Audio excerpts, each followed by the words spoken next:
Hi friends, ನಮಸ್ತೆ ಎಲ್ರಿಗೂ.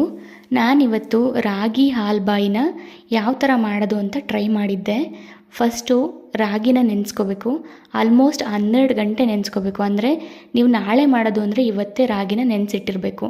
ಯಾವ ಕಪ್ಪಲ್ಲಿ ರಾಗಿ ತೊಗೊಂಡಿರ್ತೀವೋ ಅದೇ ಕಪ್ಪಲ್ಲಿ ಕಾಯಿ, ಅದೇ ಕಪ್ ಅಳತೆಯಷ್ಟು ಬೆಲ್ಲ ತೊಗೊಂಡ್ರೆ ಸಾಕು.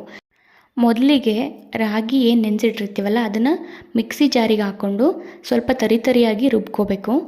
ಒಂದು ಕಾಫಿ ಸೋಸೋದು ಅಥವಾ ಜ್ಯೂಸ್ ಸೋಸೋವಂಥ ಜಾಲರಿಯಲ್ಲಿ ಆ ಹಾಲನ್ನ ತಗೋಬೇಕು. ಅಂದರೆ ರಾಗಿ ಹಾಲು ಏನು ಬರುತ್ತಲ್ಲ ಅದನ್ನು ತೆಗೆದಿಟ್ಕೋಬೇಕು. ಇದೇ ಥರ ಒಂದು 2-3 ಸಲ ಮಾಡಬೇಕು.